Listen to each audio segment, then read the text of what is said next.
Welcome to episode 119 of the Women of the Military podcast. This week, my guest is Rojan Robothon. She was actually in episode 115, which was released earlier this month, talking about women veteran authors and women who have written stories about military women. And so if you haven't had a chance to check that out either on YouTube or on the podcast, I highly recommend going to check that out. Rojan was part of that episode because she wrote a book called Working Moms, How We Do It. And after we did the podcast interview, we did a book exchange, and I really enjoyed her book and was excited to share my book with her. She currently serves in the Air Force, and she joined the Air Force through the Reserve Officer Training Corps Scholarship. A guidance counselor had recognized her love of math and science and recommended she attend a math and science camp at the Air Force Academy. From there, she learned about ROTC and received a 4-year scholarship with the caveat of getting her degree in physics. This has led her into a role in science and technology, and so we talk about what she's done in the military and how she came to write her book. So it's another great interview, so let's dive right in.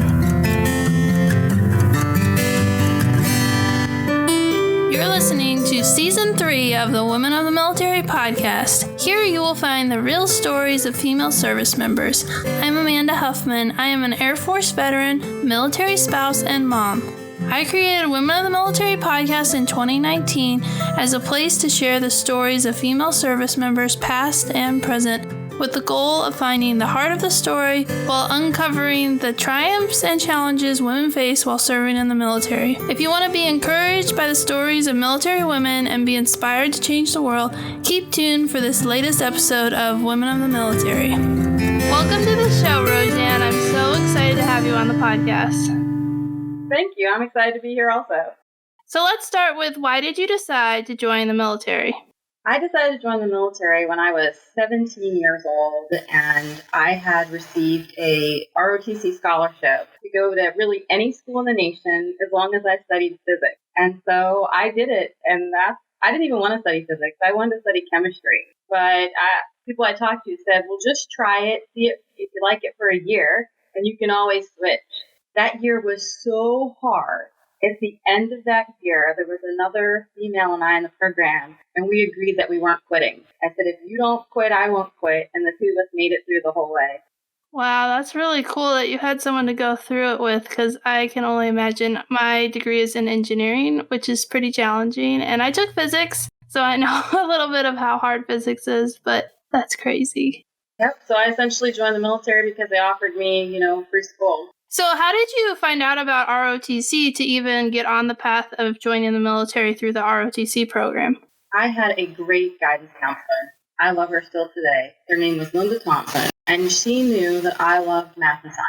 And she nominated me to go to a summer science program that the Air Force Academy had. So I spent the summer building rockets at the Air Force Academy. And at the end of that, my name was in the Air Force system. And so they kept mailing me stuff, and I kept mailing it back. They kept mailing me stuff, I kept mailing it back. And then in the end, that's how I ended up with a scholarship. That's really cool. And so where did you go to college, and did you do a 4-year degree program to get your degree? So I ended up going to Georgetown University and majoring in physics there, and I did complete it in 4 years. It was intense, but I didn't want to be there any longer or really incur any more because I still had other things I had to pay for, and I really didn't want to fall behind others. So I just hunkered down sometimes, and I don't know if everybody saw me, but I was getting school done, and I had to take a full load of ROTC classes. So I was just busy. Yeah, I can believe that. I got my degree in 5 years. The ROTC classes in engineering, like the math and science, make it a really heavy load. So way to go. That's awesome. So where did you go after you graduated from college? So most of the people were like you and had engineering degrees, and they all got to go to LA Air Force Base at 21. Well, Rojan studied, of course, science, so I made it as far as Albuquerque, New Mexico to spend my time at a research lab. So my first assignment was doing space vehicles, but it was a research laboratory. That sounds really interesting, but also Albuquerque is kind of a interesting city, and I don't really know what it was like when you were there, but the it's got like an interesting dynamic, but I know they do lots of like research and lab work on the base. Yeah, that's a really cool start, but it sounded like you would have rather went to LA. Mostly because all my friends, like everybody I knew, went to LA. It's like the place to be when you're 21. And I went to Albuquerque. I was like, what is this? But it turned out to be a great experience, and I made new friends. That's awesome. So how long were you in Albuquerque before you moved to your next assignment? I was in Albuquerque for 3 years, and then I moved to Washington, D.C. to work in intelligence organization, National Reconnaissance Office, and I worked on launching models. That is really cool. I've had fun. Yeah, I know about the NRO because I know people who work there, and so that's pretty cool. I'm sure there's not really anything you can tell us except that it was a really cool job. Well, and I worked on launch vehicles, so I got to go to all the launch sites, climb up and down rockets, really kind of fulfill a dream. Who knows now with Space Force? I hope I'm not too old, or maybe I'll be on the geriatric crew and they send up some old people. It'd be kind of fun. Yeah, my husband just got selected for Space Force, and we're really excited about it because it's an exciting time to be in the military and to be part of a brand new branch and be on the cutting edge of all the new technology. So it's really exciting. Congratulations. Thank you. Did you get to go down to like Cape Canaveral and then Vandenberg? Were those like the main launch sites? Okay. Yeah, I know my space stuff. I've learned a little. That's so cool. So do you have like a favorite memory from that time, or was it just all like you just loved all of it? I think my favorite memory and most takeaway was the colonel he allowed me to just learn. And I got tagged up with a MasterCard. We just climbed through the rocket. He explained everything to me. He showed me. He taught me. It was a great experience. Kind of thing that you get to do as a lieutenant, as a captain, that you don't ever get to do again. That's true. You get to do a lot of cool stuff as a lieutenant and captain, and then you get to do paperwork. That turns out to be the rest of your life. Yeah. So after you left there, how long were you there? Well, I spent 4 years doing that, and then I went to Wright-Patterson and worked on the Predator and Reaper team. That's pretty cool, and that was new, or it kind of is still new technology, but you were helping create like all the computer programming behind it, or what was the... So I did the ground trailer box that sat on the ground that controlled the UAV, the UAS. And it was an exciting time because that was during President Bush's. People forget about that now, but we were looking at body counts on TV every night. America was just super concerned about it.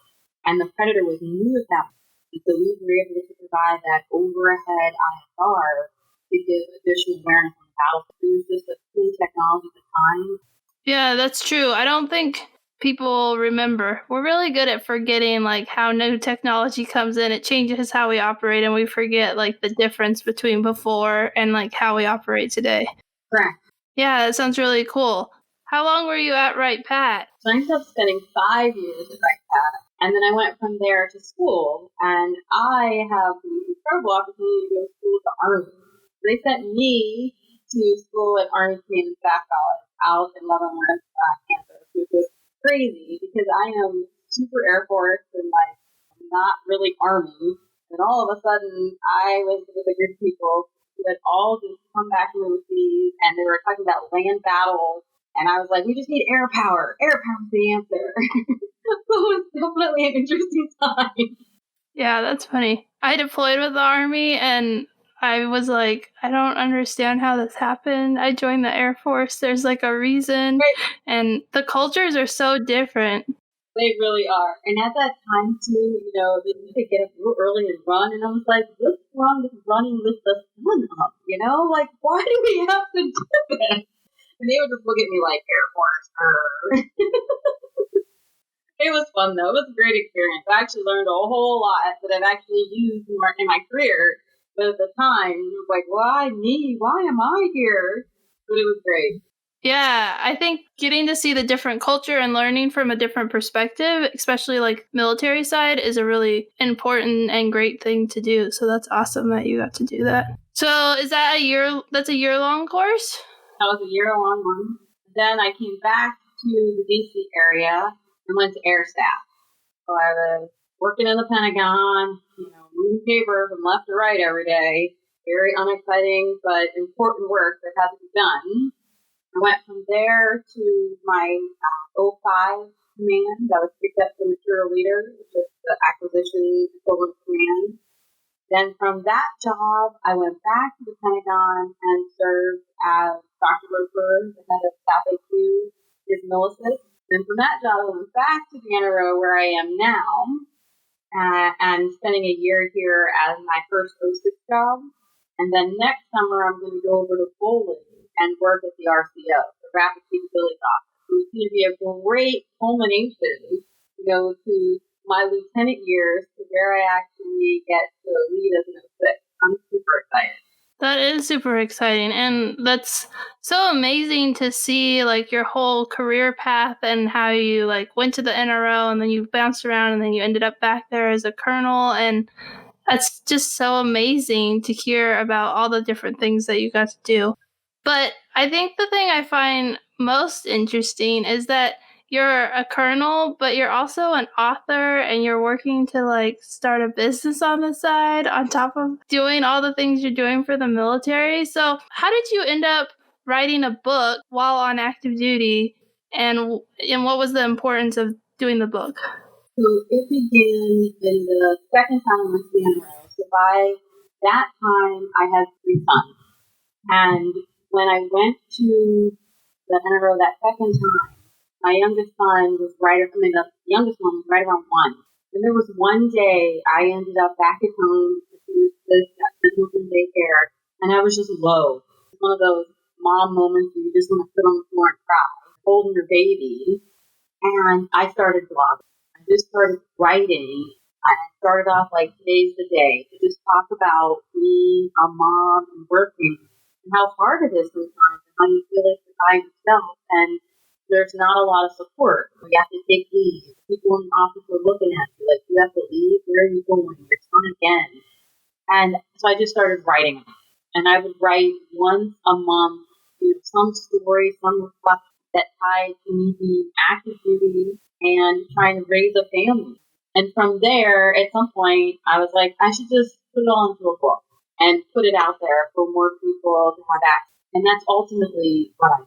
That's really cool. So let's backtrack into your career a little bit and talk about, when did you get married, or are you married now? So I got married when I moved from Albuquerque. I left from Albuquerque to get back to DC for that first assignment here, and that's when I met my husband. And so when we left from here at DC and went to Wright-Pat, we got married, and that was the start of our lives. And we were young and naive. We thought it'd be easy, it'd be great, we'd both have careers, it's awesome. And it was for a while. It truly was. And when I had my first one at Wright-Pat, life was great. It was a CDC. We got a spot, 5-minute walk from my office. I could go there at lunch. I could do the activities. It was great. I had my second son there, and then we left 6 months after he was born to go play with the Army. And that's when the shock happened. When I PCS there, I just had an assumption I would get a CDC slot. And they told me there was a year wait. And I was like, it's a 10-month school, right? Like, that doesn't add up. And they, I'm not going to say they weren't helpful, but they were kind of like, over to you to figure it out. But fortunately, someone had told me about NACRA at that point, before now it's like Childcare Aware. And so with their help, I was able to find childcare off base. But it was incredibly stressful. I was driving the opposite direction of the base to 2 different places to drop my kids off, to then go to work in an intense, challenging environment. It was just stressful, right? So from there, we moved here to DC, and now I have like an 18-month-old, like a 3-year-old, and I'm a little more hip to the game. So I've called ahead. I've found childcare that can work. There's a thing played. We got back to DC, and now I decided to have a 3rd child, and that's when things really blew up again, because now I was at a place where I needed before and after care for my oldest child, I needed preschool care for the middle son, and I needed infant care, and trying to find all of that at one facility is nearly impossible. And then trying to find quality and not be driving all around Northern Virginia because it snows, the traffic is bad, there's all these rules about the time frame you have to pick your kid up when they're sick. So it's a lot. So I finally get all that figured out, I'm taking the bus to and from work, doing all these different things. And then I got to that point, where someone calls you to pick up your kid, you come home. And that's where I was telling you, you're just like on the floor holding your baby. And I said, okay, this is the moment to express my feelings because I can't be the only one. There has to be someone else out there. Yeah. And your husband, did you guys meet? Was he active duty as well? So are you dual military added to having kids and a family and all that? So we're not. And, sometimes people think it's easier to have dual military or to have a civilian spouse. I don't know if you can choose between the two. My husband has not been in the military, but he has his own career. He has his own goals. And sometimes civilian life is even less understanding than military life about what I need to go do and how he has to come in backfill behind me. Whereas military, that's kind of accepted and okayed. So pluses and minuses on both ways. But for our whole career, he's been a civilian. Yeah, I agree. I think that you can't say one's easier than the other because they both have just different challenges, and it's like apples and oranges, and yeah. And there's no point to compare because it's like, I have it harder. Like, who cares? It's hard for both of us. Yeah, we did dual military for 6 years, and then when we had kids, I was like, we can't do this dual military thing anymore. That's great that he's been able to move around the country and have a career. I'm sure it's been challenging to make it all work, but that's good that you're able to do that. So you wrote a blog, and then you were like, I'm gonna write a book, and now you have a business, and you're a mom of 3 boys. How do you? And your the title of your book is Working Moms. How do we do it? So how do you do all of these things and survive? So the book is a survey of many women in the military, all different services, all different lifestyles, whether they're divorced, they're single, dual military or military and civilian service. And then I even have some women who are of the same caliber, but not in the military, and just kind of going through all of their stories. And really what I discovered through that process is kind of 4 concepts, and I call it SOAR, SOAR. Everyone has support. Everyone's organized or working to be better organized. We're all continuing to aspire. We're in the hunt. We want more. And the R is resilience. And each of us in our own way practices some sort of resilience technique to make it through. And so that's really what the book goes through, and it tells others their stories and walks through the SOAR principles so that others can incorporate them in their life. Because ultimately, my whole goal in all of this is for more women to stay in it. Stay in the military and do it married if that works out for you, but definitely with your family. You should be able to have kids and serve in the military. I think it's wrong that people are forced to get out, or there's that life decision that happens. And it happened to many of my friends. I'm the only female from my year group still in, and it was all because of those choices that the military ultimately put on their families about the female's ability to stay in to be with their husband. And I just think that now in 2020 and beyond, we can be more creative. We can reimagine the future. We can reimagine childcare. We can reimagine how we look at families moving together so that we keep families together and everyone continues to serve in the military. Yeah, that's really great. That sounds like a really interesting book, and I'll link to it in the show notes so that people can find it if they want to order it. And it's just so interesting because I feel like that's the perfect way to find out how women do it, is to interview other women and hear their stories, and then take the 4 main concepts, and that makes a lot of sense. And I know the military is working to try and make changes to make it more friendly. It's really hard. For me, I knew that at the time the deployment window was 6 months after my son was born, and I knew that there was a high chance that I was going to deploy, and I didn't want to leave my 6 month behind and go off to war. I don't know what it would have been like had I had a year. It would have been a different conversation, but I think they're trying to make things better, but it's really hard to be in the military, and then to be a woman in the military is, I think, in a way, somewhat even more challenging, especially being a mom. I agree, but I think there is definitely a place for women in the military. There's a place for moms in the military, and I really want to see more women make it higher in the ranks as moms and married. If you look at the generals, it's so exciting about the number of female generals, but I really am excited now that there are some that have young kids, and that they're married. And I think that sends a great message to the rest of us that you don't have to sacrifice being a mom. You don't have to sacrifice being married in order to serve your nation. I think that's an unfair ask. That's so true. Yeah. And it is starting to change. So that is a positive thing to see because, before, a lot of the times, if it was a woman who was a general, she wasn't married, she didn't have kids, and that was like what was expected when it's never been expected of males to not have families and to be at the same rank.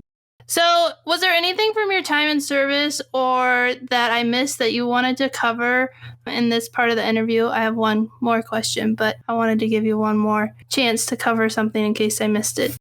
I want to encourage everyone who's listening to this to continue to soar, right? To think about those principles, think about how you can incorporate it into your life, and to find a way to keep on keeping on. I know it sounds like a platitude, and sometimes it sounds like, oh, you make it sound so easy, but it's not easy. But I want to believe that the joy and the satisfaction of achieving, is worth it, and bringing your family along with you, and bringing other women with you is what we're here to do, right? I love serving my nation. I have some of the coolest jobs working with the coolest technology. But I also love my husband and love my boys. And I want both worlds to work together. And so I just want to encourage everyone to find that path for you, find someone you can talk to, find a way to weave those two worlds together so that you can be together for it. I love that advice. And it really ties in well with my last question, which is what advice would you give to young women who are considering joining the military? I would say go Air Force. Or maybe even go Space Force now. I would say do it. Do it, jump in, go at it, do your best, give it your all. And at every point, never make a decision before it's time. I have probably been getting out of the Air Force for as long as I've been in. I can at least think of 2 separate times where I was like, I'm getting out. I can't do this. I'm done. And it was actually, male bosses who sat down with me and were like, Rojan, let's talk about this. What's going on? And we were able to come up with a solution. And here I am, 21 years in. And if I had stepped out many years ago, I wouldn't be here. And I want to encourage everyone to just go for it as best you can. And don't make a decision until you have to. And then really talk to lots of people about that. Because there's often an answer that you just don't know about. There's options that I didn't think I could ask for or things I could do that were right there all along. And that's how I've been able to stay here, to be in the Air Force for 21 years. Yeah, that's really cool. That's great advice. I think sometimes we limit ourselves by not asking questions or going to mentors to get help and to see if we feel like this is the only way forward, but maybe there actually is another way. So I think that's great advice. And I think I agree. I think the Space Force is so exciting. I'm a Space Force. Well, now I'm a Space Force spouse, and I'm just so excited about what's coming. And I think Air Force, Space Force, they're both great. All the branches are great, but we'll be I have a bias. Thank you so much for being on the podcast. I've really enjoyed getting to hear your story and just hear about your experience. I haven't talked to anyone who did lab specific work, and so I find that really fascinating. It was a lot of fun.